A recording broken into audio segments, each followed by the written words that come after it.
huge fan of Margot's for a long time, even before Superman. Here's how old I am. I remember her on like CBC Wojciech or whatever the heck that show is called. Oh my gosh, she's going to kill me. Ladies and gentlemen, all the way from the Yellow Knife via Metropolis, it's Margot. Get her! Margot! There she is. And now she's going to kick my ass. Here we go. How are you? I'm well. How are you? I'm terrific. Yeah. Let's sit down. Yeah. Let's sit down and relax. We're all amongst friends here. Absolutely. Somebody in Niagara Falls gave him a meeting Niagara Falls crush, if I thought. We'll get that down a little bit. There we go. Beautiful. Well, you're back at your old home, the Table Rock, and back when Superman 2 came out, and you were down and. You were a crazy person back then because you did your own stunts. You were in the gorge and the whole 9 yards, weren't you? Actually, I tried as much as I could to do my own stunts because it was really fun in those days. It wasn't all computerized like it is now. And so I knew they were using this double to pull those laying out of the water. And I thought, how hard can that be? Lisa came. And I said, look, do all the out there swimming away with the double, but I can get out of the water myself. And the stuntmen looked at each other and so they ended up behind me and we were sort of like walking in spaces between the rocks. And I went to way down, I'm sure I got 3 steps. And the force of that river, I was down. And then I went, I can't go back, I'm too proud to go back. I'll do it anyway. And like a fool did the stunt that I really shouldn't have done. When the movie came out, the original Superman, and I saw the last incarnation of the movie, and Lois, her personality and her reaction and interactions with Superman and Clark Kent, certainly different when you and Chris did it. It was almost like two klutzes, or two clumsy people, more of a comedic kind of vibe between the two of you as opposed to what's happening now. Do you like the way that the franchise is going versus when you guys did it? And again, I'm a big fan of the original. Those movies compared to the newer movies? Exactly. They're so totally different. I don't think there's really any way to compare them. I will say, in Dick Donner's defense, he stayed much truer to the comic book. And the comic book is so true to its black and white morality. There's good, there's bad, you help people in distress. And I think for little boys anyway, certainly my grandsons, it's the first time little boys get in movie form that message. You be a good person, you punch up the bad guy and get him put in jail, and you help children and ladies and whatever. And so I think the simplicity of that message and the wittiness of the Tom Hanks dialogue gave us something much easier to play than this new attack, which is, let's explore Superman's dark side. And I don't think Superman really had a dark side, as written. He wasn't a dark, screwed up character. That's why he was attractive. He was really a pure guy. And I think it might have been a production mistake, not a producer, not a director, but a conceptual mistake. That interaction between you and Chris, was that something that you guys kind of instantly clicked on? Was that mostly script, or was it? No, we bickered all the time. He was sort of like my kid brother. When you're in your 20s and you're 28 and someone's 24 and you're a female, they are a child. A complete idiot and a child, and they don't know what to do with anything. And so that's sort of how I treated Chris first. Chris was so insecure that on the first movie, he felt he had to tell everyone else what to do, which is kind of what guys do when they're insecure, which is they suddenly know everything and they're the opposite of feeling insecure. And so on the first movie, and we liked each other's people, like chess and all sorts of things, we bickered really a lot. I'd go, don't you effing tell me to bring Chris in. And this is your first. And don't you forget it. There was a lot of that back then. But what you did see on camera was you saw a very I believe like the Native Americans do First Nations, where the camera catches your soul. And you've got a huge 60 to 80-foot high close-up of the person. You can tell what's going on and what's truthful. And the intimacy that the camera caught between us was in fact a brother-sister intimacy. We, had the same frames of reference, were brought up in a similar fashion. So what on screen came across as romantic love was in fact filial love. Does that make sense? Makes sense, absolutely. Certainly you're most known as Lois Lane, but of course your acting career credentials are just so various and so long. You've been in the business for such a long time. Is it an albatross around your neck, the fact that you're known as Lois Lane, although you are an actor and you with Amityville and with Black Christmas and Sisters, you are known to do other roles. I am, but at this point I'm 66. I have 2 grandchildren who are about to become adults, which is always a shock.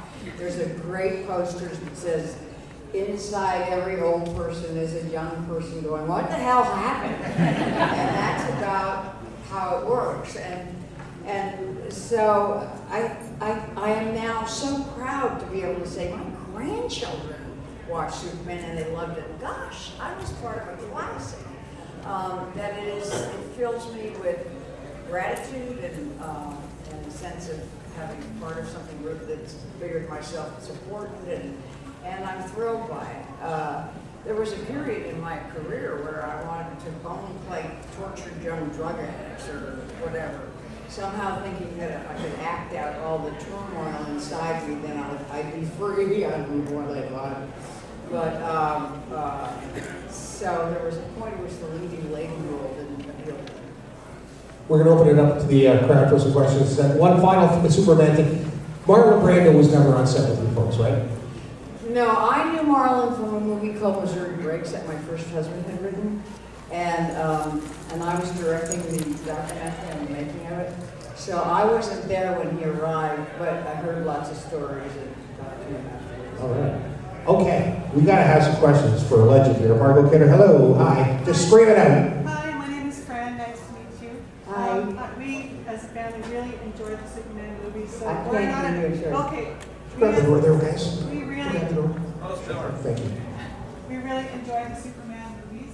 And later on, they made the Smallville series, which you also guest starred in. And I just wondered how fun that was compared to the Superman movies, if the cast was enjoyable to work with from Smallville. The Smallville one, actually, I thought that was a terrific series for young people, really terrific. And was knocked out by the acting, knocked out by all the kids and all the roles. When they cast me, and I thought, what am I going to do with this? Well, let me try and make her a little alive some way. Well, so I tried to make her a little alive and perky and funny, but the dialogue didn't lend itself to that. And I got on the set having overdone my homework, which is a problem. And the director kept saying, no, she's mysterious. Now, if there's one thing I'm not, it's mysterious. So I went, mysterious. So he kept saying, bring it down, bring it down. And pretty soon I felt as if I were acting on IV Valium or something. I just thought, man, this woman's really a drag. So I didn't really like the character, but I loved being on set and hooking up with Annette again and getting to talk to her about the old days. And I just had nothing but admiration for those wonderful actors on that. We really enjoyed it. One question. The show Big Bang Big pardon? Theory. The show Big Bang Theory. Have I seen Big Bang Theory? Yeah. Yeah. Would I be on it? Yeah, I think it's a great show. Guest star. Would I? If Yeah, but they have to offer it to you first. I can't just sort of call up, I'm available. Yeah, if they ask me, yes, I love it. Email the producer as soon as you get home, okay? All right. We'll start there. Yes, sir. Hi. I was just wondering how much fun it was to work on Black Christmas. Oh, that was really fun. We were all real kids. One of the biggest things for me about going around doing these Comic-Cons, which are really fun, and I didn't even know they existed about 6 or 7 years ago, is there's this whole underground cult of horror movies, and this kind of movie and that kind of movie. I must say I don't know half of who the characters are, but in the last 3 or 4 years, I've noticed more and more people coming up with pictures of Black Christmas and video covers, and I'm going, wow, I own part of this. I should be getting some checks in the mail. That's thought number one. But also, it really does, strangely, I don't know why or how, seem to be having a little revival. We were kids when we made it. We made it on no money. Andrea Martin and I became friends on that. She was a hoot. And we hung out afterwards like sorority girls. So I think all the fun in that is in the movie. Yeah, Martin, she appeared in a remake of Where You're Wrong. Who did? Yeah, she's in it. Huh. Yeah. She plays like the head mistress, but the girl is in the remake. You might like her role in it. I'm not sure you're going to like the remake, though. I think they had a remake, didn't They remade it almost 10 years ago. they? Yeah. Yes. How do you get the part of those male Superman? I got the part of Lois Lane Superman. I was living in Montana. I just had a baby. Oh no, I'd had her a year and a half before, actually. And I was desperate to work, and I'd had this wild and crazy romance with her dad. And then he persuaded me to move to Montana, and I got pregnant, and suddenly he wanted me to turn into a little housewife, like cook, clean, and take care of the babies and that could. And it was like, no. I think there's an expiration date coming up here, and so that didn't work. So when I was on my way to the screen test for Superman, truthfully, what I was thinking is you have to get this part because you don't have the emotional guts to get out of the relationship unless somebody else boots you out of it. And if you get the part, he will boot you out of it. He doesn't think women should work. So that's why I got the part. I just went, look as if you love Superman. I didn't know who he was going to be. Look as if you love him. In that. Okay, just a question about what did you think about the Richard Donner cut of Superman 2? Well, Richard Donner was so the perfect director for that movie. I had great admiration for Richard Lester. He couldn't have been a worse pick for directing Superman. His movies are very funny because they're satirical and wry and somewhat cynical. And what Donner did to the Superman comic was he took any cynicism out of it and made it really, really, really super real. And even the comedy comes out of that. So I thought the Richard Donner cut was far superior to the Richard Lester cut, and done with much more love and care, and only because of the producers who didn't want to pay anybody involved what they owed them did they allow, I call it Harry, but Dick Donner back into to recut his movie. And a lot of that was because I would bring it up at Comic-Cons and I'd say, please write Warner Brothers, you've got to say, where's all the hidden footage? There's a bunch of hidden footage somewhere that nobody's ever seen from Superman 2. Where is it? We want to see it.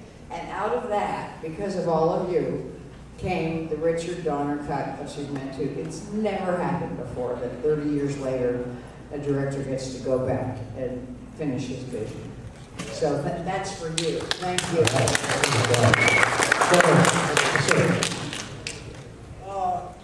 I really loved the movies. They meant a lot to me. And I thought that you and Chris Reeve, I actually thought you were the best Superman and Lois Lane by far in any movie or TV show I saw. The only thing I would criticize a little bit in the movie is the Lex Luthor character seemed to be awful silly to me. He was silly? Well, yeah, because he was kind of more comic than he was in the comic books or the So later. you thought he should have been more seriously evil? Yeah. Ah. Well, that would be Gene Hackman. I'll bet he could out-argue you on that. That cast was spectacular. I It was really. brilliant, and I think acting with Gene Hackman, I have to tell you, he's one of the best actors in the world.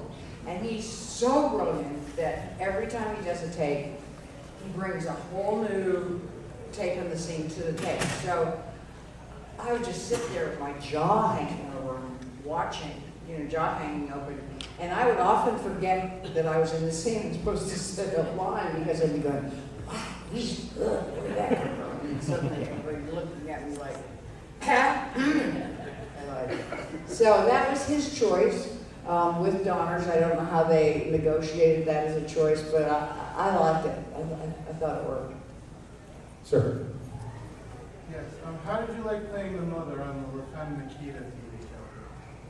Oh, well, I loved it because the young girl was my niece, Janet Tibbet, who's a brilliant actress and a wonderful person. And so it was really fun to get to work with her. Did you think the character was good, or did you think it was? Yeah, I thought she was fine. Gentleman in the back. Hi. Because the Amityville has such a history to it, the Amityville house, I was wondering what research you did into the house before and during shooting Amityville Horror. I lost you about halfway through. If you could slow down and then shout it. Stand up, that would help. Stand up. I was just wondering, because the Amityville house has such a history to it, what research you did on the house while shooting Amityville Horror. Well, I can be honest or dishonest. Let's see. I'll be honest. Honestly, I think most of that stuff is bunk.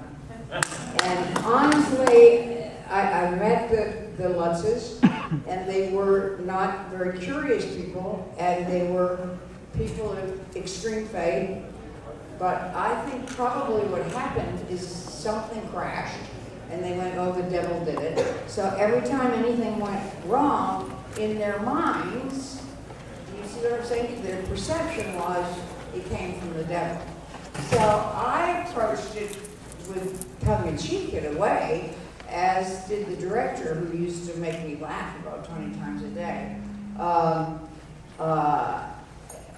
I was kind of amazed that it was the second highest grossing movie that year except for Superman, because part of me has never quite understood how people can consistently take minor things and put them into an entire devil program. It didn't make sense to me. That's testament to you as an actor and your craft, basically separating what you think in your head, this is a lot of crap, where you got a job to do and you do the job. Oh yeah, my character had to believe it. There's no way I could play her like someone who's as cynical as I really am. That wouldn't work. I think the character of Kathy Lutz was very naive and very sweet and very innocent, and that they had a very conventional, old-fashioned marriage. And not only am I not necessarily all that sweet all the time, but I certainly wasn't any good at conventional marriage, and I tried several times. Sure. I have a question about Superman 4. I wanted to know, we all know how it turned out. I enjoyed watching the movie because I've seen it since but I heard a lot of stories about production hell making that movie. I was wondering if you have any stories about making Superman 4. Making Superman 4? Yeah, how it was, because I know it's supposed to have a bigger budget. Here's what happens with movies. There's a lot of greedy people in the movie industry like anywhere else.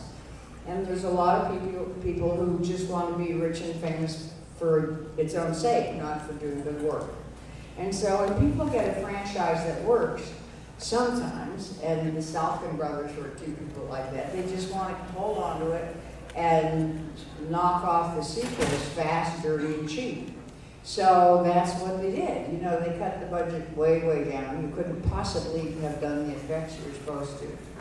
It was produced by Canon Films back then. It was bought by Canon, Yeah. but Canon Films didn't have much better reputation No. because Menachem Golan then went on to direct and produce the worst production of the Brothers Karamazov, I think it was the Brothers Karamazov, ever in history, which we did in Moscow. But a lot of people in the business are all about the money. So if you got some Superman 4 and you think, well, it's guaranteed to make money, so it doesn't really matter what I do. Let's take out those extra lights. Let's do this, let's do that. Just one last question about Superman 4. I heard a story that Wes Craven was going to direct Superman 4 at one point because he directed Swamp Thing for DC Comics. What I heard was apparently Christopher Reeve was against Wes Craven directing Superman 4 because apparently Christopher Reeve didn't like his movies. I was wondering if you heard about that, if it was true or not. I know nothing about Okay. that. Okay. Nothing, no. Yes, ma'am. In the scene where you are taking down the car with the earthquake, can you tell us about how many times that scene was taken, a little more interest about I can't hear you. the whole scene? Can you tell us a little more about the scene with Is the there any way earthquake? we could get a mic to people? I really, it's impossible for me to. In the scene in Superman, where the earthquake takes place and you're in the car and you're getting crushed in Right. the earthquake, can you tell us how many times the scene was taken? And a little more about the scene itself. Oh, okay. Yes. Well, the first thing about that scene is my daughter, who was on the set all the time, was not allowed to watch mommy get crushed in an earthquake. So somebody in the crew always took Maggie off and did her makeup or played something with her, whatever. The second was the first time, I'd done 10 movies before my mother ever watched one. She didn't like movies, she just liked good books. And she'd look at these horror movies like Sisters and goes, it looks perfectly dreadful thing. Good, I don't think I need to go. So but I invited her to come on the set I think we were in Drumheller when we filmed a lot of the earthquake. And we were doing a shot where I was in the car and the car was buckling back and forth and I was screaming. And they had it on a platform on sort of springs and they had 2 grips in the front. Grips are sort of electrician guys who do everything and everything. 2 in the back, and they were bouncing the thing up and down, forward, back, and everywhere which way. And another 2 guys were lifting and collapsing a telephone pole, same pole, over and over. And cut, and I was screaming, cut, and then I heard this very distinctive laugh from the corner, and my mother went, "Is this how you've been earning your living all these years?" That's my most vivid memory of that particular scene. Yes, sir. 2-part question. First, what do you think about the new one, Superman versus Batman? You think it's right? They're going to be making new movies, Superman Yeah. versus Batman. Do you think it's What do you right? think about cross-pollinating Superman and Batman? in Yeah, I the think movie? that's the next movie that's Do you think coming it's out this right? summer. Yeah. Am I in it? No. No, I said, do you think it's right what they're doing? I don't know. I grew up without comics. I don't know anything about these characters. When I went on the publicity tour for Superman 1, you guys had all asked me questions and I just looked like the stupidest stick in the world because I had no idea what that kryptonite properties were.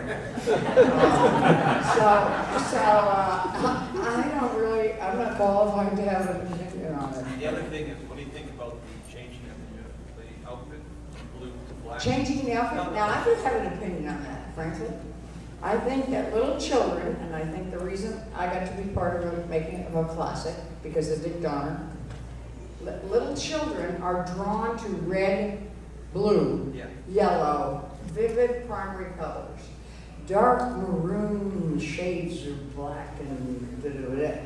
It's not visually, it doesn't pop the eye the way a cartoon would. And so I think it's again, a mistake. It's part of the whole same mistake. Who's your audience? Who are you aiming this movie to? There's a desire to get the very wealthy late teens to 30 market. So that's where all that stuff comes from. Give them a dark side. Give them an illegitimate child. I took 2 4-year-old boys to that. My granddaughter and another kid. They could have cared less. They didn't know what an illegitimate child was. And they didn't know. And about 20 minutes in, my grandson's friend went, "When does Spider-Man come?" And then a little while later, it was, "Can we go home and play with SpongeBob pants or something?" You know what? They didn't get the kids.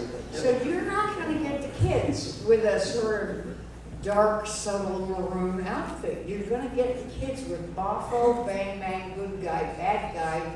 Here's the morality and an innocence to a movie that was written, the comic book was written with an innocence. Having said that, sir, do you think perhaps the TV version of Superman and even Batman, to a degree, that was a bit over the top the other way? It just... Superman is so different. The TV, I thought it was such a great series, but that series is aimed at teens and is about growing up in a weird way. So it could get away with it. I just don't think if you're going to make it an adult movie, you make it a movie for someone who's 18. You either pick it, make it a kid's movie, which it was as a comic, or you make a movie for adults. They're not the same movie. Yeah, because Superman has always been blue. Yeah. Way in the back, that's all right. Right there, white shirt, sir. Stand up, get up, get up, get up, get up. I was wondering if you had any stories you could tell us about working on Rob Zombie's Halloween 2. How can I ask that? Oh, no, I didn't work long enough to have any stories, except that I didn't know who Rob Zombie was. I live in this little town of 6,000 people in the Rocky Mountains called Montana, called Livingston. It's where they filmed something called The River Runs Through It. If you've ever seen that. It's kind of happened, but we only have one little theater in town, and there's one movie a week, and it's usually, either a cartoon or Alexander or Schwarzenegger, whatever.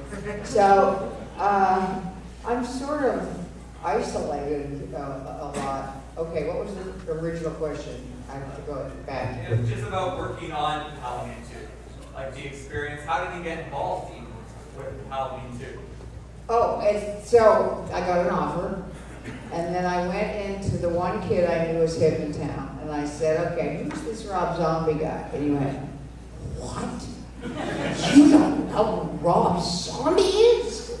Oh, God. So he pulls his computer out and he types his stuff, and I'm looking at this sort of junkie guy with blonde hair and tattoos, and then I hit play for the music, and it was horrible. I go home and looked him up some more, and I thought, oh, I'm going to be working with a psycho. This is a mistake. And I get there to do my part, and this guy is truly the sweetest man on the planet.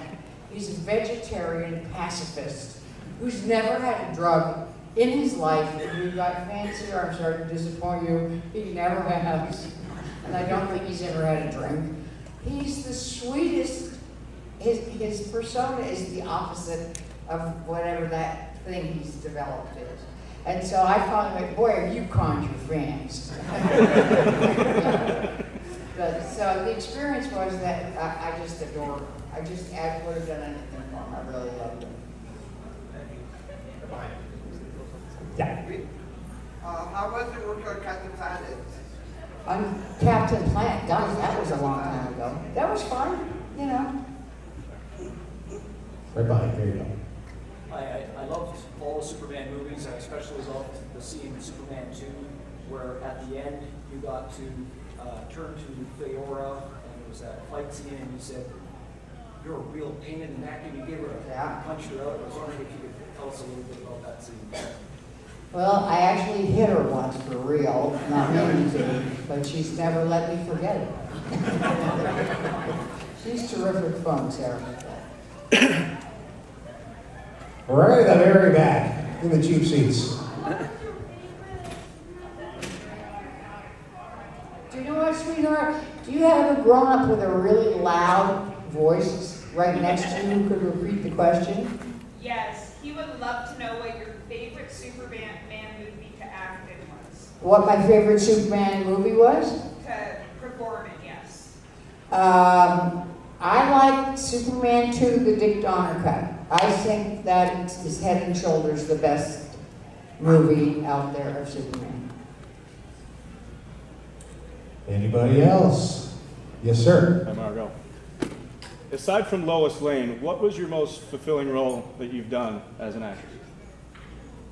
Aside from Lois Lane, what? What was your favorite role that you've ever done? Oh, it's so funny.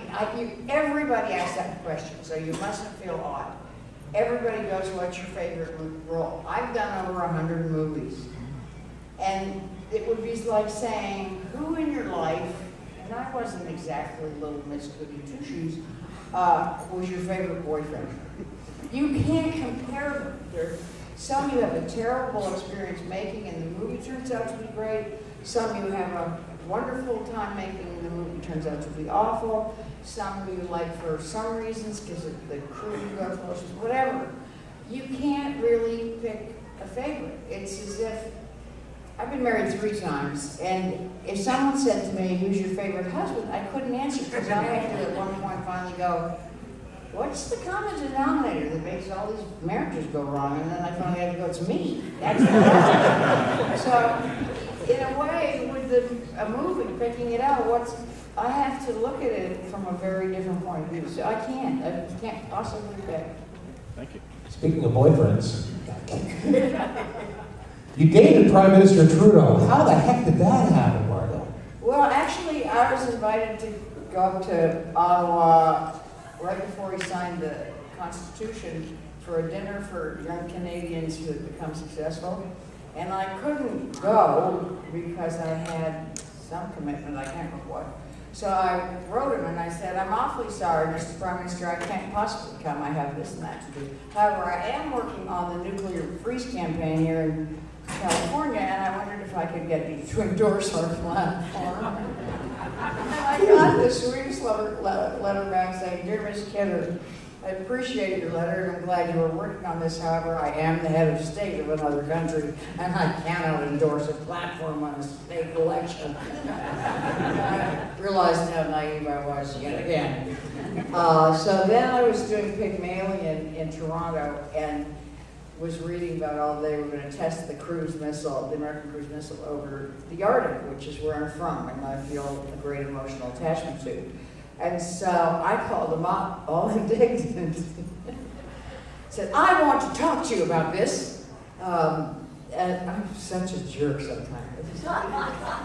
Some things just you think of in your past and you cringe for 30 years later. And so he said, well, come and have lunch with me at Sussex Place and we'll discuss it. So I went up, and he's the smartest man I've ever known on earth. Within 5 sentences, it was so clear I was in over my head. And then I kind of fell in love with him. And then you had Mounties at your beck and call pretty much 24/7. Mounties taking you to the donut shop or for dinner, and you had escorts, police escorts or things like that? We did for a while. It's weird. Dating a prime minister is weird. Because the guys, all the social security guys, things coming out of their ears, pretend you can't tell. So they're lurking. Like if you walk around in Montreal late at night, just one night, and you're talking, they pretend they're window shopping. Like I'm looking at, Holt Renfrew. 1 o'clock in the morning, I'm checking out the ladies' underwear, and these great big guys. And so it's pretty funny. What do we have? Yes, sir. I do have one quick question. You got to work with Richard Donner again on Maverick, which I didn't recognize you at all in it. I was wondering how much fun it was doing a little cameo for Richard Donner and working with Mel Gibson. Harry Dick put a lot of his friends in his cameos. Yeah, that movie, yeah. And so, unfortunately, with my cameo, we also cast an actor in New York. So this girl arrived, and I said, no, that's my part. She went, that's my part. I'm not going to Harry, I'll kill you. So I went to him, and he said, well, tell her she has to go home. And I said, I'm not going to do that to another actor.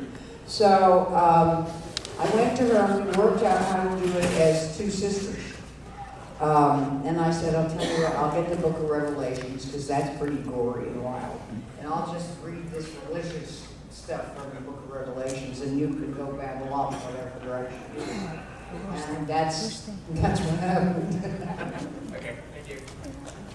Anybody here? Yes, sir.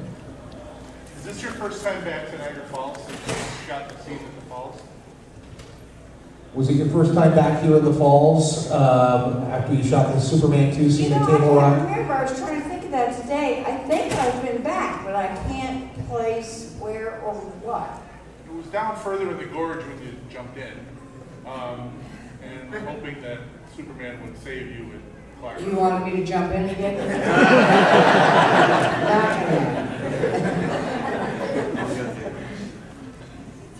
Any final questions for Margot?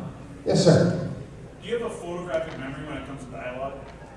Do I have what? Photographic memory. When it comes to dialogue? God, here's something about getting old you should all be warned about. That photographic memory you have when you're young. So I used to be able, as did my niece and all of us when we were young, read a scene. You'd already broken the scene down, so you knew what you were doing in it, why, who, where, what, why, how. You figure out.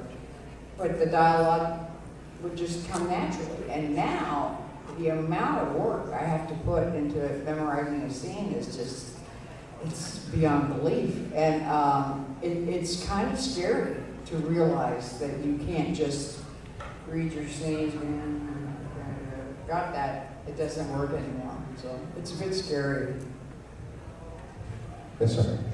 What was it like working with Brian De Palma on Sisters? It was heaven working with Brian De Palma on Sisters, partly because he was my boyfriend, and we were living together,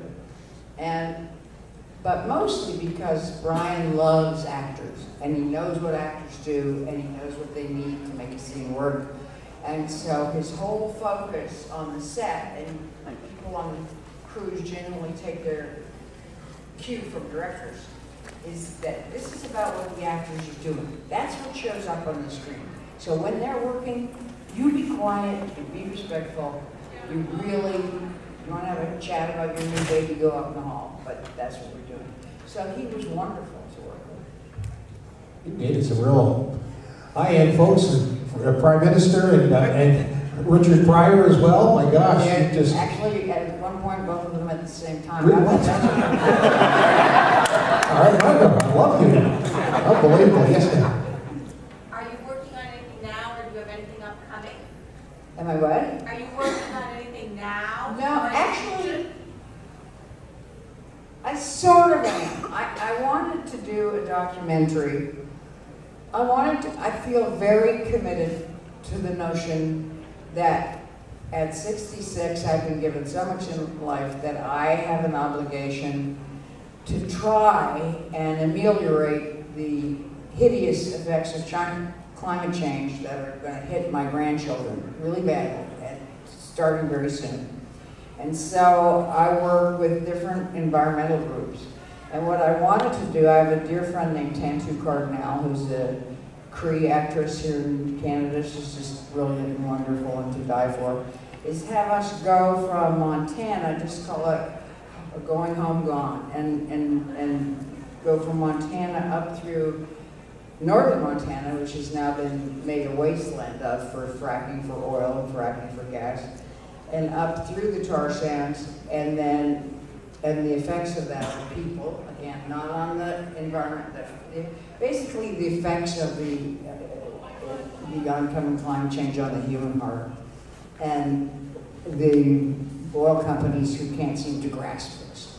And then go on to Yellowknife and up to the Arctic Circle, which of course, and the Arctic Ocean, which will be melted, and to see it through human hearts. And then I was talking to Tantu, and I went, this could be a really funny movie, two old ladies setting off. And we have great chemistry together. Two old ladies like Thelma and Louise, but a lot older, driving the ice road like ice road truckers, you know, getting up to the north to blow up the Shell drilling rig or something like that. So we're throwing something around to have something that will have a certain political element in the sense that, guys, this is really happening, and we're obligated to our grandchildren to do our part, each of us, however small it is, to stop it. You guys are obligated to get rid of Harper. Get Michael Moore to direct it, the biggest role. It would be bigger than Lois Lane, absolutely. Is there a website? Is there a way that people can? We're not at that point yet? Okay, good. Okay, terrific. A few more. Right at the back. Are you planning on doing any live theater? Any live theater down the road? I have done a little live theater. I like it. It's time consuming. You know how my life is not about show business anymore at all. It's about my grandkids and my friends and my political activism and my dogs. I have great dogs. I have 3 dogs, and my puppy turns 1. In fact, what's today? Today is the 6th. He turns 1 today. All right. And he's a Great Pyrenees. He's 140 pounds. Oh, God. He's really cute. So that's what I do. Leaving my home and going on the road entails a lot of logistical planning. And it would have to be a really extraordinary play to make me want to do it. It's not like where's your closest airport? How far away? The closest airport is Bozeman, Montana, and that's about half an hour. Oh, it's not too bad. Yes? I don't know if this question was already asked, but I'm not sure if I'm right, but did you go to Havergal? I did go to Havergal. Yeah, and, how did you know that? Well, because I worked at an independent school in Toronto, and I was just wondering if your love of acting started in high school, I mean, while you were there, or... Yeah, it was my first play was at Havergal. Oh, wonderful. I was Toodles in Peter Pan. Yeah, I loved it. It was fun. And also, secondly, if your experience in an independent school that was all girls influenced, your other decisions. Well, I only went to Havergal for 2 years because I was on a scholarship. Our family didn't have any money, and by the 4th report card saying we wish she'd put her energy in a more positive direction, it was pretty clear I was going to lose a scholarship. So I ended up at a school in Vancouver, a co-ed high school.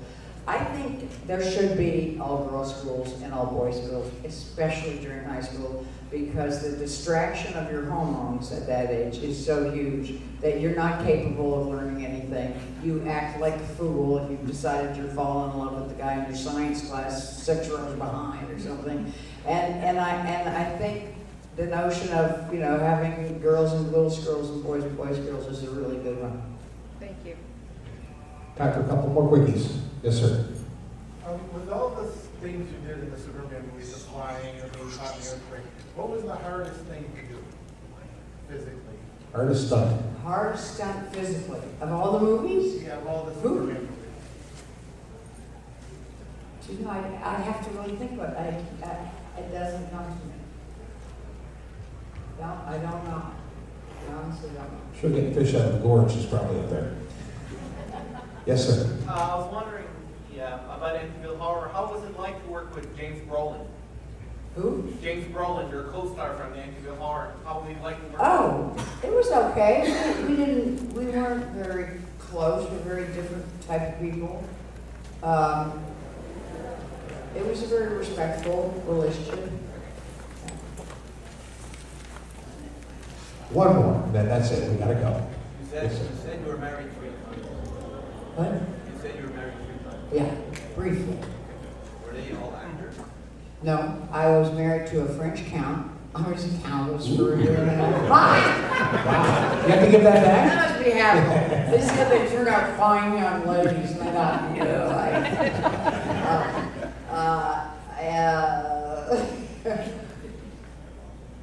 what was I saying? I got distracted by rude thoughts. Once you were married, the husband that you were married. Oh, okay. Were the actors? And then the French count was also a director. He directed something called King of Hearts, a beautiful movie. I married an actor for a month and 2 days, and then filed for an annulment, and they said, no, it has to be just a month. I said, oh, come on, just give me 2 days. No. And then my daughter's dad, that was in the early 70s, and we legally married, illegally, whatever, married ourselves like you did as hippies in the backyard with the whole thingy. And then by the time we legally got married, which was 2.5, almost 3 years later, the relationship was pretty much over. It was legally over about 9 months after that. So they were very quick. I was not meant to be somebody's wife. You were meant to be Lois Lane. That's what you were meant to be. Ladies and gentlemen, let's hear it for Margot.